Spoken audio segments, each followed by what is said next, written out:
Hello and welcome, everyone. Thank you so much for taking some time out of this beautiful Friday for our special webinar presentation of Preparing Your Business for the Big Game.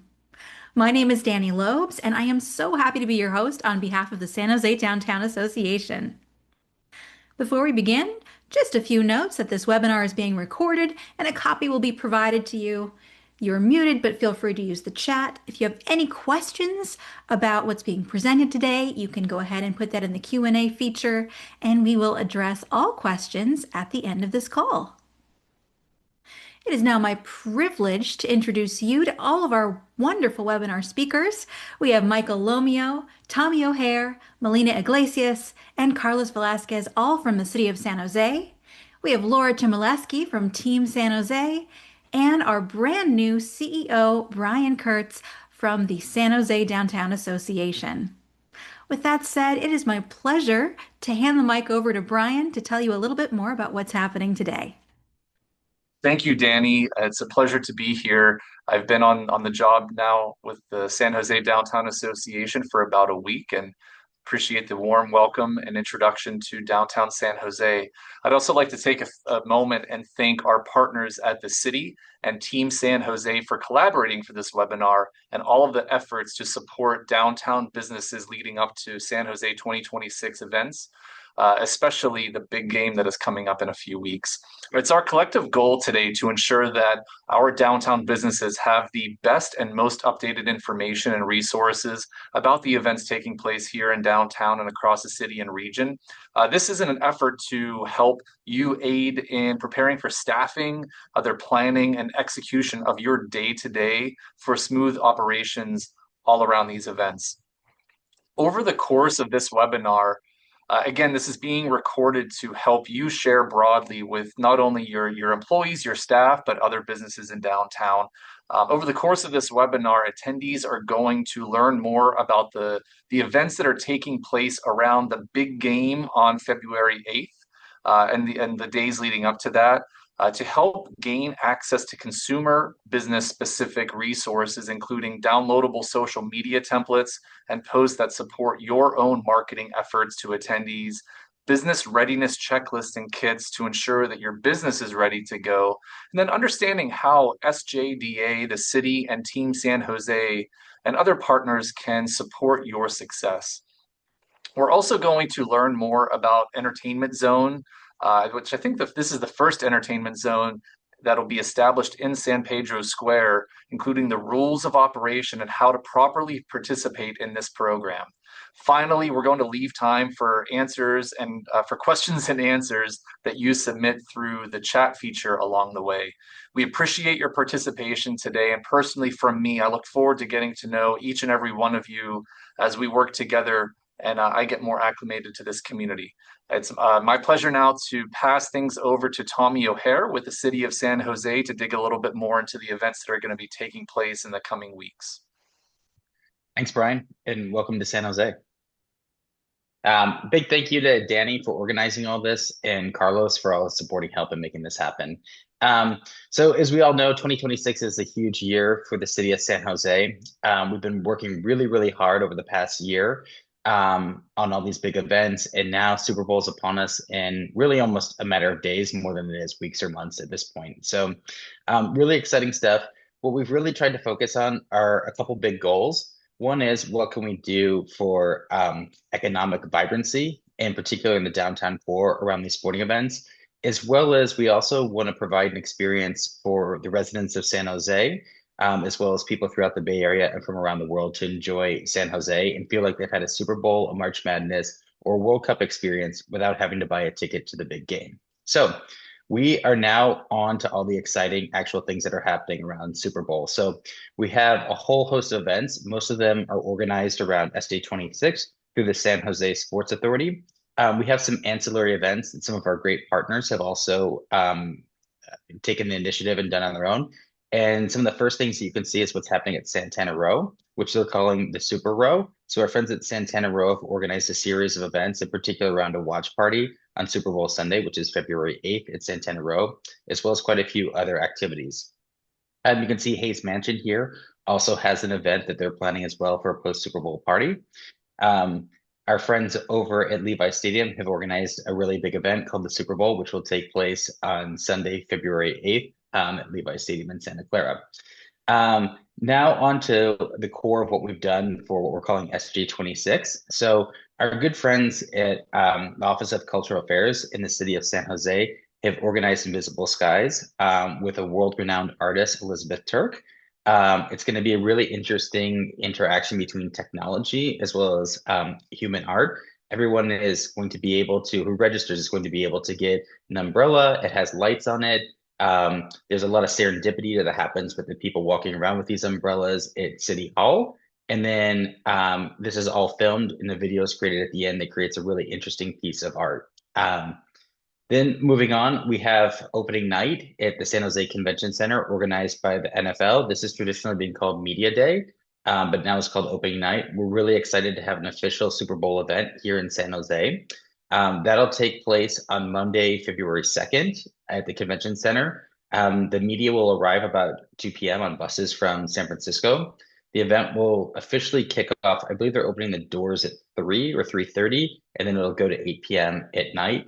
There are general admission tickets available for that. We have focused a lot on a youth and diversity initiative. And so we have over 800 youth throughout the 10 different districts in San Jose that will be attending opening day on behalf of SJ26.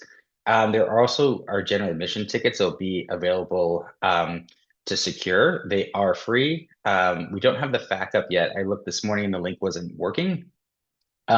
But there's no charge for the tickets. It doesn't guarantee admission because it really is related to how many people show up for the event. But anyway, there's a great opportunity to go and see the teams and potentially get into the venue for free. We have an opening night drone show that'll take place from Discovery Meadow. We think that's going to take off sometime between 8 and 8:15. Apologies, we have 9 p.m. here, but it'll be between 8 and 8:15. That will be free and it'll be in Discovery Meadow. I'm really excited about that. Then we have the big game block party that our friends over in Creekside have planned. That will take place on Wednesday and Thursday, February 4th and 5th. Fitz and Wits, who have, I think, arguably the biggest podcast in the NFL, will be filming an episode from that on Wednesday, February 4th. And on the 5th, there's a cornhole tournament that has Ryan Fitzpatrick, who's the other parts of the Fitz and Wits podcast, also known as the bearded one in the NFL. His claim to fame is he went to Harvard. He has the highest score in the Wonderlic test, which is the NFL intelligence test. He played, I think, 14 years in the NFL with quite a few different teams. He's organizing a cornhole tournament. I believe there may be Super Bowl tickets on the line for the winner of that, or maybe raffled off for that. So really exciting and expecting a lot of people downtown. And our good friends at Creekside have really helped to fill in kind of the middle of the week for us around the Super Bowl activities. We have Kaylani, which has been organized as part of the SJ26. We like to say local hero, global superstar. She's from Oakland. Between us securing Kaylani for SJ26 and the concert, she's been nominated for a Grammy. So we're very excited to have a Grammy nominated artist performing for us. We did circulate codes throughout the 10 different districts to ensure that all the districts and residents were able to have an opportunity to purchase tickets so they weren't prohibited based upon ticket brokers or things like that. Kaylani's concert sold out within 45 minutes. Obviously a big success for us on that front. We also kept the ticket prices low, so they were affordable for everybody. We expect about 10 to 12,000 people will be there for the Kaylani concert, and then it'll be right in front of City Hall on Santa Clara Street. And we have another drone show that'll take place after the Kaylani concert. That'll be in Discovery Meadow again. That's free to the public. That will probably start around 9 p.m. when the Kaylani concert ends. And then the next day, February 7th, we have Dom Dalla, arguably the biggest DJ in the world, again in that venue right in front of City Hall on Santa Clara Street.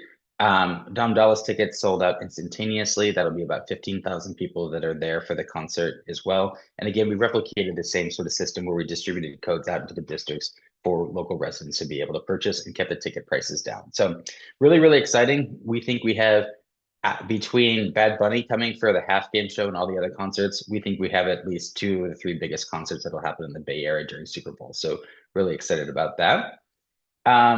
We'd always planned on having a fan fest in St. Pedro Square. This has really exploded in terms of popularity from, I would say, different activities and sponsors being interested in being part of this. We will have the San Pedro core activated. We'll turf over that with AstroTurf, painted as a football field. We're also going to be taking over St. John's and Almaden as well. We have Joby Electrified helicopters will be there with one of their demo helicopters as well as a simulator. eBay will be live streaming from there from an Airstream that they have. We have a kids zone, we have a multicultural zone, we have concerts that'll be there, our hospitality centers there at Blanco as well. So we have quite a bit of stuff that's going to be happening within San Pedro Square. We're calling it the Superfest. It's being organized by Phil Maresca for us. And we really feel great about this because we think it's going to give everybody a great opportunity to feel like they've had a Super Bowl experience without having to spend one penny if they don't want to. They can come and just enjoy everything for free. So quite a few activities that we're doing over Super Bowl. One thing we did mention is we'll also be doing projection mapping on Blanco as well as on the side of the Four Points Sheraton in the parking lot there. So quite a few activities that are taking place during Super Bowl. Really excited about this. And thank you to everybody for their support. I'm going to jump in and share my screen.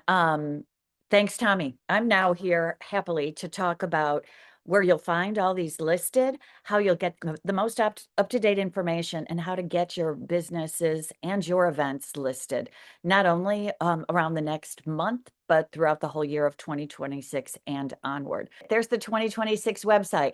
We're thrilled to launch this in partnership with the city, certainly with Tommy. Team San Jose has been involved, and most importantly, in making sure the events are populated. You can see as you look down, if you haven't been to sj26.org yet, you can see there are several ways you can access events and activities, including one that lets you celebrate all year long. So these are fed, as I just said, by the Visit San Jose website. If you're not on the San Jose website, I'm going to tell you how, and I'm going to tell you how you can stay in touch with us for a bunch of different ways. So you can see, you can get to the 2026 website from here, but we're highlighting everything throughout the city as well. We have industry partner pages that are accessible by the navigation bar at the top that you just saw me do. When you scroll down here, you'll not only see 2026 resources, which goes to the small toolkit that Carlos is going to talk about, but also easy to download posters if you want to print them yourself, if you want to send them to your printer, if you want to download them all. If you don't see anything you need, there are ways below you can reach out to the unbelievable marketing team at Visit San Jose, and they'll help you. Maybe most importantly, is this stay in the know? Please go to our website. When I'm done talking, you're going to see a QR code. Click on that and it'll direct you here so you can sign up for our industry newsletter. Not only will it give you tips again on how to work with Visit San Jose, it'll also keep you posted on 2026 events as they evolve, and with events in the cultural center or in the convention center throughout downtown, so you know when there will be crowds. So when you are developing other cultural product, you can develop it in a need period so we can give it a special boost. Okay, I've got a few more things to tell you about. Also on visitsanjose.org, if you need free images to promote your events, you can get them here. We can make sure you're not only on the 2026 websites, but also on our web. The most important thing, as I said, was to sign up for our newsletter. I'm going to stop my share so you can do this now. I think I filled my 5 minutes. And remember, once you start sharing things about 2026 that you're doing, please, on your social platforms, tag us at visitsanjose.org. We'll make sure it's tagged throughout the SJ26, everything to pump up what you're doing. Thank you. Contact any of us at marketing. All of our contact information is on those industry pages. Hey, Danny, can we go back 1 minute to that QR code as I wrap up? Thank you. And now I'm very, very happy to introduce Carlos Velasquez from the city, and he's going to tell you more about the toolkits. Thank you all. Thank you, Laura. Saludos, everyone. Again, Carlos Velasquez. I'm the Public Information Manager for the City of San Jose's Office of Economic Development and Cultural Affairs. A big part of our office's work is connecting businesses of all sizes to technical assistance, networking opportunities, and resources. We also work with local business associations, including the San Jose Downtown Association, to strengthen and sustain the work that they're doing, while also helping and working with folks like Team San Jose to attract people to visit, shop, support the local businesses and corridors that make San Jose so unique and special. So I'm gonna just add a little bit to the information that Laura shared. So again, kind of just highlighting the web page that she discussed. We've been working with Laura and others to really house a lot of the resources that she mentioned onto the SJ26 webpage. And all of it is found on the Toolkit tab that you can see here. So kind of clicking onto that Toolkit tab provides you to the link to the resources that Laura shared just now. Some of the resources that we have compiled within our Office of Economic Development and resources that are offered through the San Jose Downtown Association. So just kind of talking a little bit about some of the resources that we have within our office. Our office is Small Business Resources Hub, is that we have a link to the Bay Area Public Screening Playbook, which was a guide that's been, it's also in some of the other pages, but it's a guide developed to assist local businesses and community groups with what they can do, what they can't do in terms of promoting themselves and the events that they're doing. We do have information on access to capital and human resources. So there are some webinars that are provided by partners like Verizon on how to manage your inventory. We do have information on staffing. And if you're interested in connecting with getting some additional staffing during this period and or for World Cup, information about loans. So if you are looking for loans, we do have information about that as well. We do also have information around employer rights and responsibilities. Given the climate right now, we want to make sure that businesses are prepared for any potential I-9 audits, workplace raids. So there is links to that as well. And our page is accessible in other languages, in Spanish and in Vietnamese as well.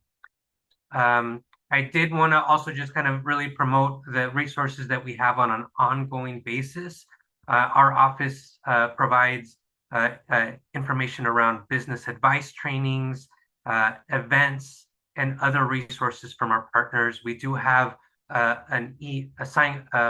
place where you can sign up for our newsletter on our homepage, sjeconomy.com, and you can also follow us on our social media on all platforms under SJ Economy.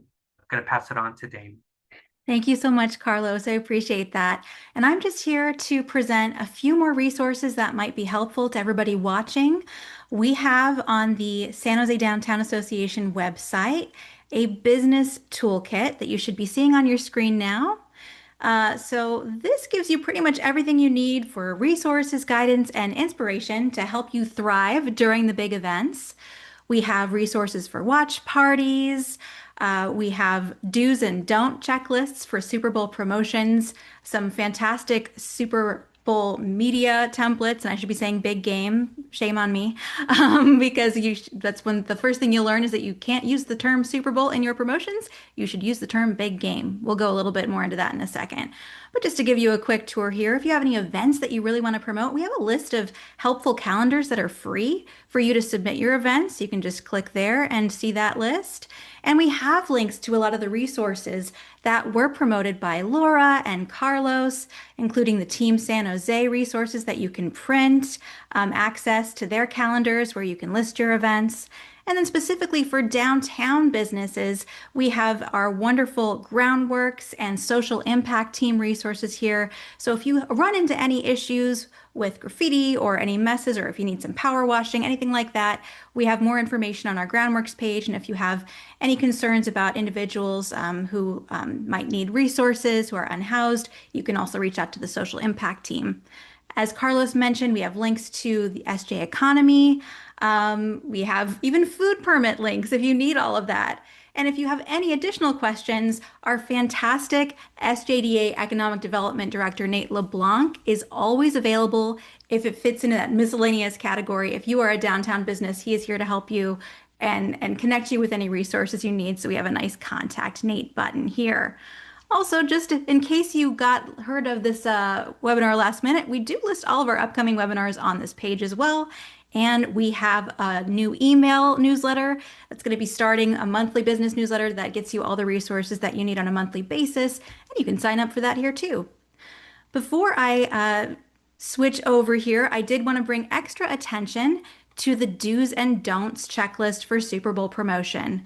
So what we did is we took guidelines from the Bay Area Public Screening Playbook, and then we did a little extra due diligence looking at a lot of legal blogs about this, and we're able to unearth the don'ts for trademarks and logos that you shouldn't be using in your promotions, your posters, your Instagram posts, that sort of thing, just because the NFL can be a little litigious, and they want to make sure that only their official partners get to use all of those.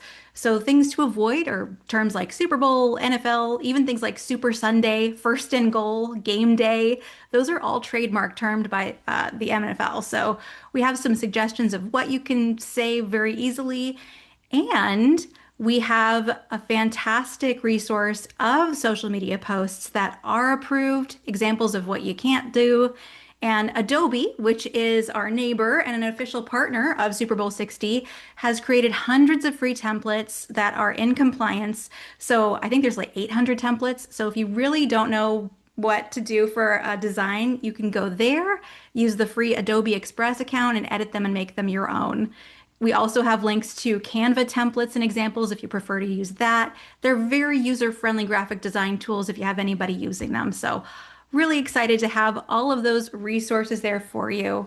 And of course, in addition to these resources, the San Jose Downtown Association will continue as always to market downtown as a destination for premier dining, drinks, and entertainment. And speaking of entertainment, I am very happy to introduce the incredible Melina Iglesias. Let me get this prepped for you, Melina, to talk a little bit more about entertainment zones. Yes, thank you, Danny. Good afternoon, everyone. My name is Melina Iglesias, and I get to serve as the Director of Events for the City of San Jose's Office of Economic Development and Cultural Affairs. And I'll just be providing an overview of San Jose's new entertainment zone ordinance, which is designed to foster vibrant, safe, and welcoming public spaces while also supporting our local businesses and energizing public life. My goal today is just to explain what entertainment zones are, where and when they apply, and how businesses can participate. And don't worry, entertainment zones are not just open container areas where people can just wander around drinking outdoors. Alcohol consumption is something that we regulate through safety parameters and conditions, and it only happens through permitted outdoor events during approved events. So before I dive into entertainment zones, first let me just introduce what the Office of Cultural Affairs does and how it relates to entertainment zones. I like to say that what we do is simple to say, but it's complex in practice. We manage the permitting process for outdoor special events, from grassroots community gatherings to nationally recognized festivals and activations around destination sports events, as we're seeing for SJ26. So we facilitate the use of outdoor spaces, coordinate city services and permits, and conduct outreach and stakeholder engagement. And now we'll also coordinate the new entertainment zone program, which builds on the existing and well-established permit process rather than creating a new separate standalone system in the city. So what is an entertainment zone? Entertainment zones are a new tool. It's optional for businesses to participate in, which allows ABC licensed businesses to participate in outdoor special events in a structured and regulated way. These zones are temporary, location specific, and facilitated through the city's existing outdoor special event permit process through the Office of Cultural Affairs. So all of our usual safety, compliance, and oversight requirements remain in place. And so for businesses, this means an opportunity to engage customers outdoors during permitted events without changing who can sell alcohol or the conditions of your ABC license. So where are the entertainment zones? So under state legislation, cities required to identify specific entertainment zone locations through a local ordinance, which in San Jose is approved by our city council. So for our initial rollout, we established these 8 entertainment zone locations shown here on the map. These are primarily concentrated in downtown, with one addition of the location on Alum Rock on the east side. So these locations were selected based on factors like event activity, natural activations, pedestrian flow, and public safety, and the proximity to existing licensed businesses. So to participate, businesses must be physically located within the entertainment zone boundaries, and the zones are only activated during approved event dates and times. So when and how entertainment zones work. So before I get into the details, I want to just take a moment to explain how and why the city chose to implement entertainment zones this way.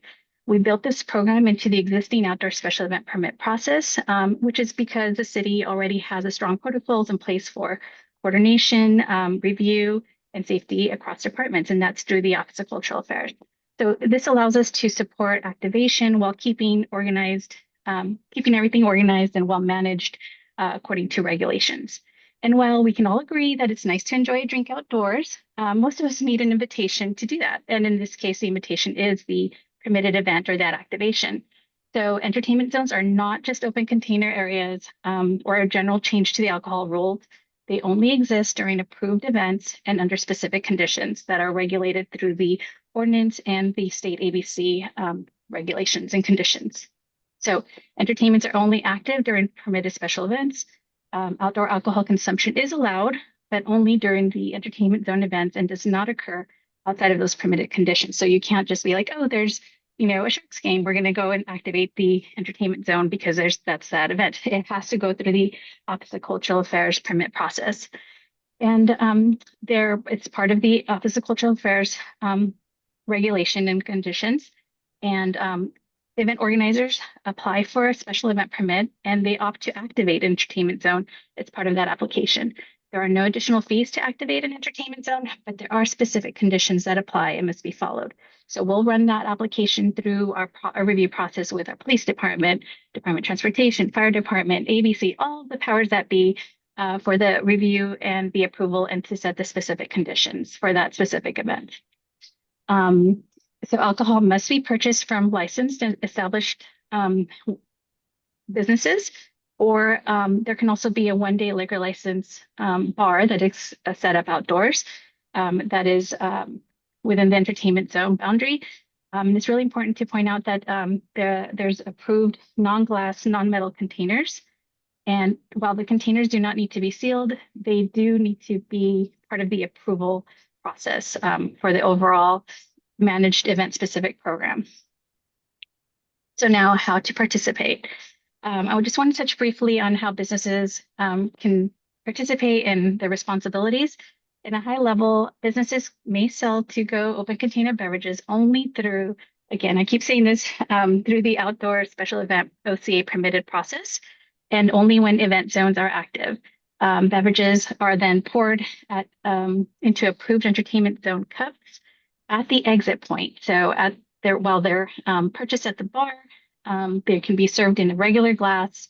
And then as they exit into the entertainment zone, that's when they're poured into the cup that is approved for entertainment zone consumption. All of the existing ABC conditions for your business, including like the beverage types and the service hours, those continue to apply. So if you're a winery, you can't all of a sudden start pouring or serving spirits because that's not unless it's part of your ABC license conditions. So, and I'd like to share this, that while we worked really diligently on the implementation process and we spent a lot of time focused on safety, customer experience, and engagement, I'll be honest, we did not expect that cups would become such a major topic of discussion, but they do play an important role here because it is specific in the state legislation on the conditions of the cup. So alcohol must be served in non-glass, non-metal containers. They have to be clearly marked for entertainment zone use. And again, orders must be placed at the bar and picked up at the point of sale, as weight service or delivery into the outdoor special event zone is not allowed. So You can't like say, "Oh, I'll bring your beverage over to you at your table outdoors in the entertainment zone." Beverages must stay within the entertainment zone boundary, which is going to be clearly marked with signage. And alcohol purchased from one business may not enter into another. I feel like those are all just normal ABC standards. And participating businesses also, there's going to be wristbands that have to be used to identify patrons of age 21 and over. And there's going to be notices that are going to be posted at the point of sale and at your exit that speak to the rules and what the entertainment zone program is. And this is important not just to reiterate the rules, but this is a new program. So our patrons are also getting used to how to operate within the entertainment zone standards. So while the city will give general guidelines to the entertainment zone event organizers for like the signage, the cup, the labeling, and the wristbands, each individual event may have their own branding or design themes that they want to incorporate. So one event might say, the theme for our event is going to be green and they want green cups and green wristbands. That's perfectly fine, but they still have to meet the conditions and the rules on the standards for how those are implemented. Regardless of the look and feel, those are going to be consistent for container type, boundaries, and patron safety across all entertainment zones. So all of these requirements are summarized in the entertainment zone toolkit handout, which, as Jenny mentioned, you'll receive after the webinar via email, and there's also posted on our website. And I'll also add that our OCA events team, and myself included, are available to meet businesses and organizers to walk through the process, answer questions, and help support successful entertainment zone activation, because we want to make sure that this is successful, that we're safe, and that we're just having a good time highlighting all of our great assets in our city of San Jose. So the last step I want to highlight is the ABC Entertainment Zone registration. Danny doesn't look, did you get that page of it? No, so why don't you go ahead and speak to it? Okay. So basically, it's each business has to register through ABC through their registration participation page. And my understanding is a pretty straightforward process. Simple. You do this on an annual basis. You enter your existing liquor license information and notify ABC of the intent to participate. I think they ask you like, what is your zone? And you say it's in San Jose, and they point out the ordinance, and you just click on it, and it's an immediate registration, and you're done for the year. So we recommend that you do this early so that it's in place for all events. And of course, if you have any questions or need help with anything, we're here to support. So thank you very much. We'll make sure that resource that Melina mentioned is included in the email with the recording of this webinar. Sorry about that. Thanks, everyone. Next, that's actually what we have for today. So we have a lot of time for questions, which is fantastic. So we're going to go ahead and take a look at the questions that we have here. So we have one question since we were just talking about entertainment zones. Let's go ahead and answer this question live. So just wanted to hear if businesses need to get new cups for this, or are there regular cups that they use for beer and wine okay? So essentially, when the entertainment zone is activated, the event organizer or the event producer will designate the cups that are used, and they just have to be specifically labeled for the entertainment zone. You can probably, so each entertainment zone district, it depends, and so there's no like straightforward answer other than you have to have a specific entertainment zone cup, whether that's agreed upon by the businesses or whether the event organizer is providing them. The idea is that it just has to be easily identified for the police department or security to say, yes, that is an entertainment zone cup. It wasn't something that was brought out from, Melina's car, or that, was in a glass or metal container served from the bar. Thank you so much. We have an anonymous question here. I think this pertains to the opening night activities and the Super Bowl events. So the question is, how are the QR codes for event tickets distributed to the districts and community for accessibility? So we worked through a company called Soul Focus to reach out to different schools and organize a program for that. If you're interested in general admission tickets, there's a process through the NFL. Unfortunately, the link wasn't working this morning, so I can't send it to you, but Potentially, if you download the NFL app, through that process, you might be able to get the general admission tickets. But from what I understand, they want everyone using their app. Once you've registered, you get a general admission QR code, and then you need to use the mobile phone and the app with the QR code in order to gain entry into opening night. Okay, and since that link is down, we'll make sure that that's also included in our email to all of you all, just so you have that. We have some more questions coming in. One anonymous question is, who is putting the concerts together? Is this an event producer or the city? It's a good question. The Sports Authority is the entity organizing everything really for SJ26.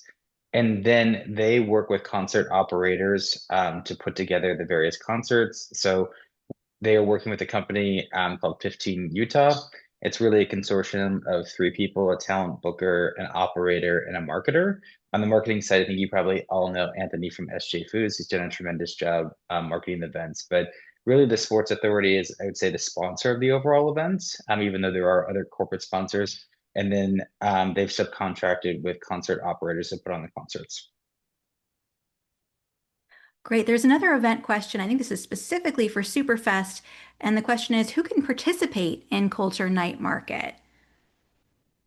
That's a really good question. Phil Maresca has been leading that for us, and I can direct you guys to Phil if you want to follow up separately. I think that BQ from Evelyn Entertainment has been overseeing that, but I'm not exactly sure what the specific process is for who's included in that. Okay, so everybody reach out to Philco if you have questions about Superfest. Phil Maresca is our contact there, and we can certainly include that information as well. Another question from Julie.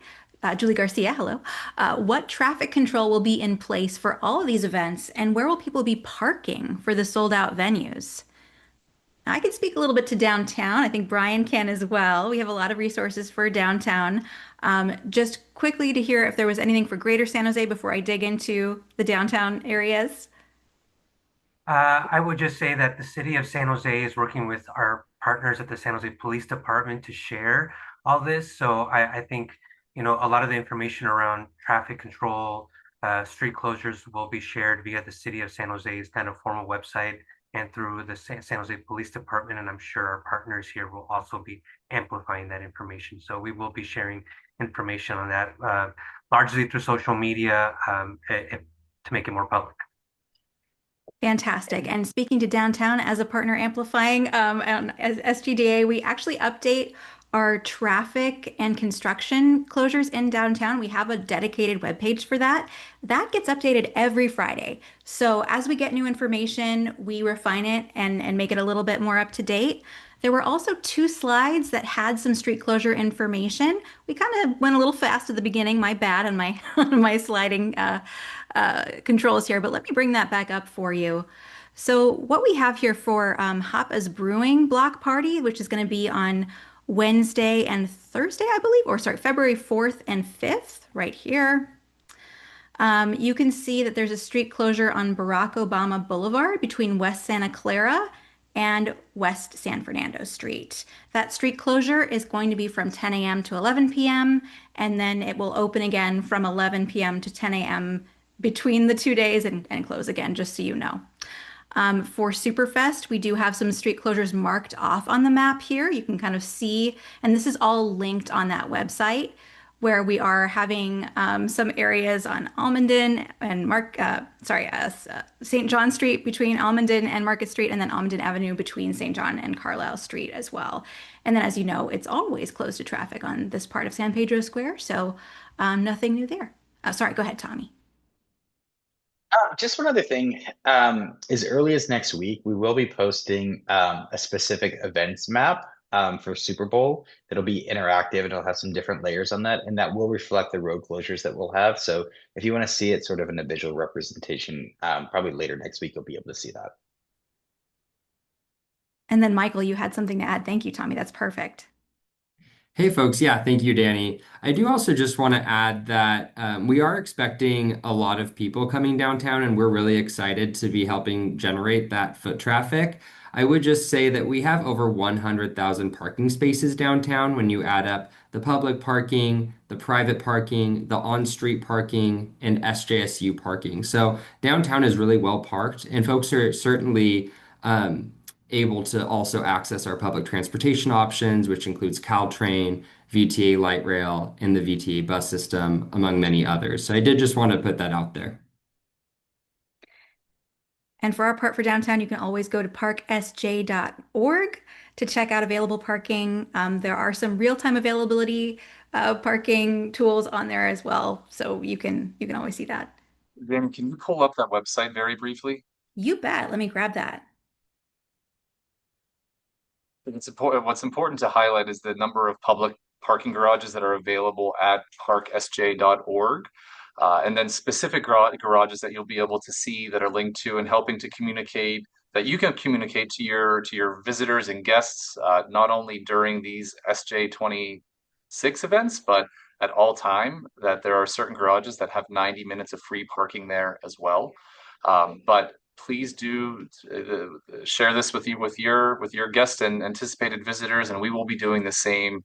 And hopefully we can even work with the city to work with the concert promoters to help get that message out there for public transportation and where adjacent parking garages are too. Perfect. And you can see here, not only are there the city-operated garages, but there are so many privately operated garages as well with phone numbers. If anybody wants to call and check and see what their availability is or when they're open, it's all available on this site. All right. Any other questions? Danny, I believe there are some questions in the general webinar chat. Great. Let's take a look. Okay, just started our family engraving business last year, so don't have much experience with events. Well, congratulations on starting your business. That's awesome. Does everyone who applies as a vendor get an opportunity to participate? Can you clarify? Is that just in general for like for the events? If you're applying as a vendor, I think it's an application process that maybe Phil is handling in general.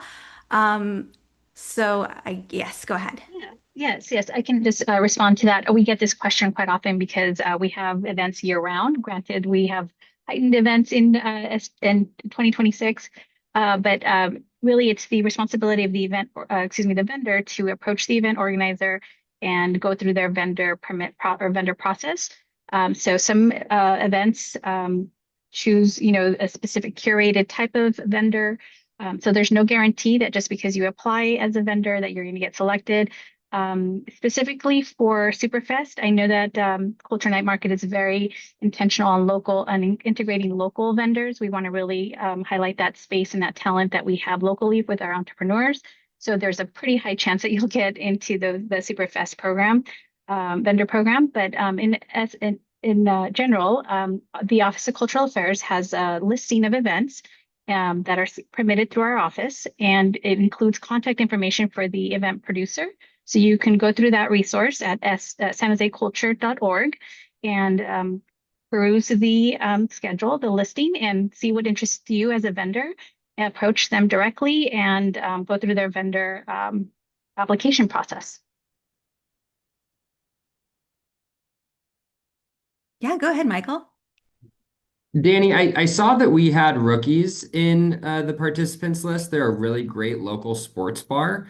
And I guess my question is to Tommy and Laura, but if, an organization like Rookies or another organization wanted to host a big game party coming up, how would they go about getting on sj26.org? Who would they be contacting? I can talk about that happily. If they, and thank you, great question. They can go to our industry pages. There will be links and email addresses of staff they can reach out to. They will immediately, we'll ask for images and links, right? Information about the event. It'll go into sanjose.org. And then if it's relevant, open to the public, all the good things you're saying, like the programs that Rookies are, it will be fed into SJ26.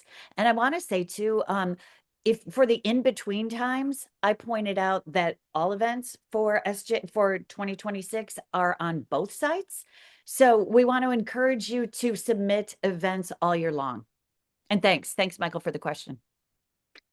And I'm sharing on the screen through the Business Toolkit, there is this handy document of where to list your events.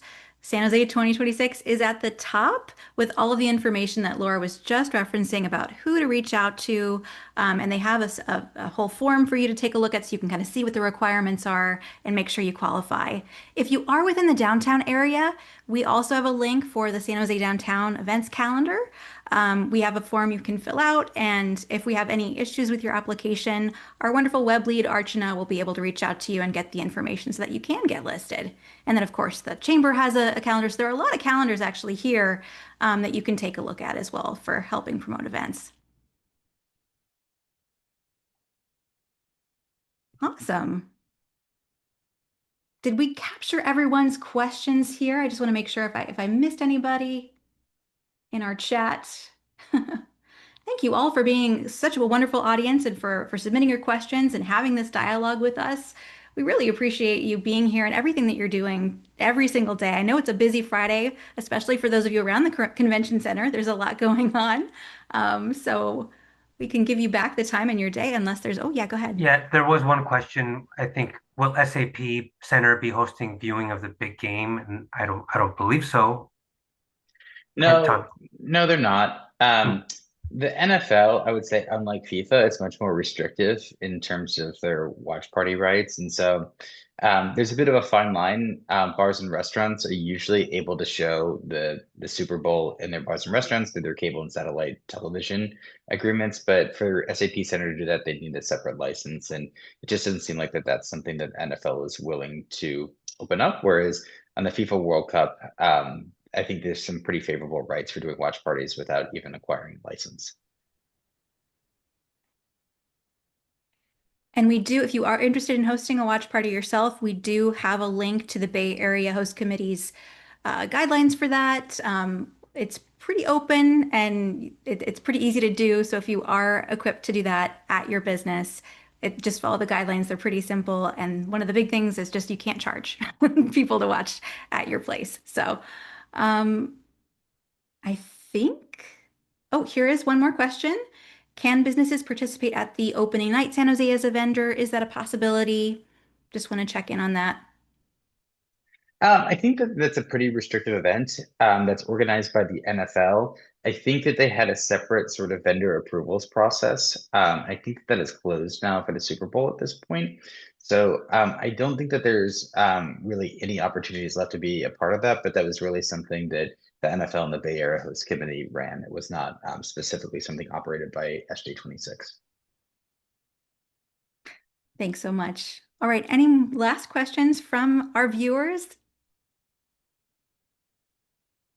Well, thank you so much, everyone, for being here. We really appreciate you taking the time. One more time to remind you all that you will be receiving a copy of the recording. We're going to put it up on our YouTube page so it's easy for you to access, but we'll send you the link and links to all of the resources that were mentioned today. Oh, hello, Shannon. Good to see you.